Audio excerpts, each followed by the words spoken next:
kita semua orang berdosa sebenarnya di mata Allah adalah orang-orang terkutuk. Galatia 3 ayat 10. Karena semua orang yang hidup dari pekerjaan hukum Taurat berada di bawah kutuk. Sebab ada tertulis, terkutuklah orang yang tidak setia melakukan segala sesuatu yang tertulis dalam kitab hukum Taurat. Saudara lihat baik-baik ayat itu. Terkutuklah orang yang tidak setia melakukan segala sesuatu yang tertulis dalam kitab hukum Taurat itu. Terkutuklah orang yang tidak melakukan kitab hukum Taurat. Berarti tidak lakukan firman, terkutuk. Tapi selanjutnya, terkutuklah orang yang tidak setia. Tidak setia itu artinya tidak terus menerus. Jadi lakukan hukum Taurat tapi tidak terus, terkutuk. Saudara jujur tapi tidak selalu jujur, tidak terus jujur, terkutuk. Saudara rajin ibadah tapi begitu satu kali ibadah tidak ibadah, saudara terkutuk. Saudara beri persembahan, apakah selalu beri persembahan? Kalau absen satu kali, saudara terkutuk. Saudara sabar, begitu satu kali tidak sabar, terkutuk. Karena yang tidak terkutuk harus setia, yang tidak setia terkutuk. Terkutuklah orang yang tidak setia melakukan segala sesuatu. Segala sesuatu artinya semua. Kamu akan terkutuk kalau kamu lakukan sebagian, sebagian tidak kamu lakukan. Tidak mencuri, tidak berzina, tidak membunuh, tidak tipu daya, tidak ini, tapi utang tidak bayar. Itu terkutuk juga. Tidak ini, tidak itu, tidak ini, tidak itu, tapi makin jalan. Itu juga terkutuk. Jadi yang tidak terkutuk adalah lakukan semua firman. Tidak minus satu, begitu minus satu kamu terkutuk. Nah, siapa kita bisa taat semua? Tidak ada. Kalau begitu kita semua ini orang terkutuk. Yang bicara di depan saudara ini orang terkutuk. Saudara yang lagi dengar juga terkutuk. Dan semua yang tidak dengar juga terkutuk semua. Semua manusia orang terkutuk. Dan karena kita adalah orang terkutuk dan upah dosa itu maut, maka kita memang harus mati seperti seorang terkutuk. Tapi mati terkutuk itu bagaimana? Mari lihat Ulangan 21. Apabila seorang berbuat dosa yang sepadan dengan hukuman mati, lalu ia dihukum mati, kemudian kau gantung dia pada sebuah tiang. Gantung dia pada tiang. Maka janganlah mayatnya dibiarkan semalam-malaman pada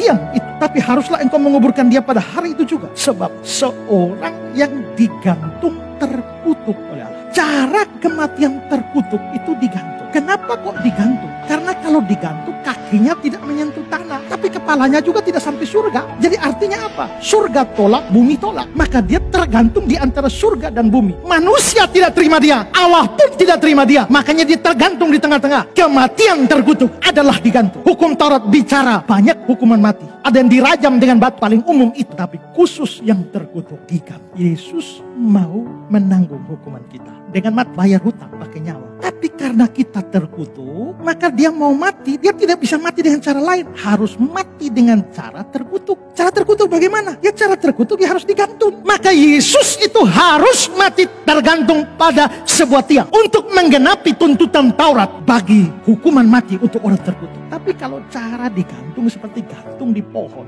taruh tali di leher, gantung, itu tergantung. Tapi masalahnya dia tidak mengeluarkan darah. Jadi kalau Yesus hanya digantung saja di sebuah tiang, maka dia akan mati tapi tidak mengeluarkan darah. Tapi konsep lain di dalam Taurat adalah darah itu penting. Kenapa darah harus dicurahkan? Begini, Alkitab Imamat bilang darah adalah nyawa. Bayar hutang itu apa? Hutang nyawa karena mati. Kalau begitu disimbolkan dengan keluar darah. Itulah sebabnya dalam perjanjian lama binatang-binatang korban seperti kambing domba itu dicurahkan darahnya. Karena darah itu pemberian nyawa. Darah khusus bagi Allah. Itulah sebabnya dalam perjanjian lama jangan kau coba-coba makan darah. Kenapa? Karena itu bagian Allah. Lalu darah juga berguna untuk penyucian atau pembersihan. Makanya imam besar kalau masuk ke dalam ruang maha suci, seluruh ruang itu dan juga perkakas-perkakas bait Allah itu diperciki dengan darah. Penulis surat Ibrani mengatakan, Ibrani 9:22, hampir segala sesuatu disucikan menurut hukum Taurat dengan darah. Tanpa penumpahan darah tidak ada pengampunan. Jadi gini, Yesus itu mati untuk membayar hutang kita dengan cara mati terkutuk, yaitu digantung di tiang. Tapi pada saat yang bersamaan, kalau dia tidak mengeluarkan darah, tidak ada pengampunan atau pembersihan dosa-dosa. Dia harus mati terkutuk, yaitu tergantung, tapi darah harus keluar supaya menyucikan. Nah, di tiang, gantung di tiang, tapi harus keluarkan darah. Itu hukuman apa? Pada zaman itu Romawi sedang memperkenalkan hukuman salib. Hukuman salib itu bukan hukuman asli dari Roma, bukan hukuman Yahudi. Cara penghukuman yang diadopsi orang Roma dari bangsa Persia. Dan itu dipraktekkan. Sebelum Yesus mati, banyak orang, ribuan orang sudah dihukum mati dengan cara disalibkan. Menyalibkan orang itu kebiasaan orang Roma. Dan ternyata penyaliban itu membuat yang tersalib tergantung. Tapi kalau dipakukan seluruh tubuhnya, maka darah akan mengalir. Maka jikalau Yesus mau mengganti kematian kita seperti terkutuk, dan pada saat yang bersamaan harus mengadakan penyucian dan pengampunan dosa, maka tidak bisa tidak dalam konteks waktu itu dia harus mati dengan cara disalibkan. Berarti yang di atas kayu salib itu mati terkutuk. Galatia 3:13. Kristus telah menebus kita dari kutuk Taurat dengan jalan menjadi kutuk karena itu kita.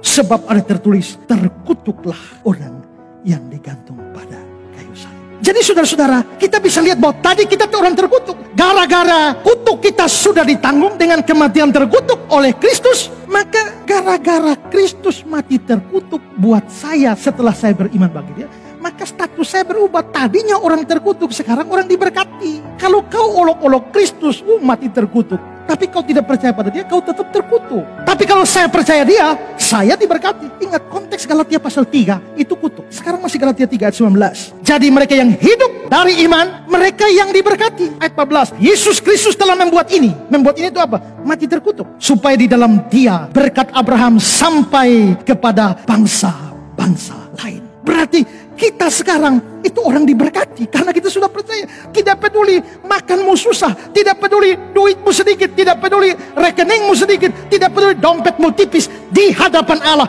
kamu orang diberkati. Tapi orang yang sehat, orang yang kuat, orang yang makmur tapi tidak percaya Tuhan, di mata Tuhan dia orang terkutuk. Percayalah, kamu orang terkutuk. Kalau kamu percaya, kamu orang diberkati. Kalau kamu tetap keraskan hati tidak percaya, satu hari nanti kamu akan dengar kata-kata dia yang tersalib itu pada hari di mana dia menghakimi semua orang hidup dan mati.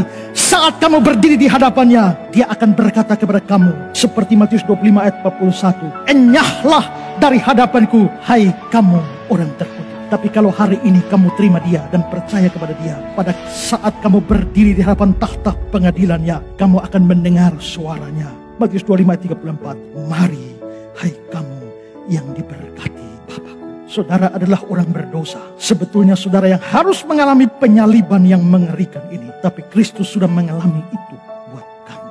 Maukah terima dia sebagai juru selamat?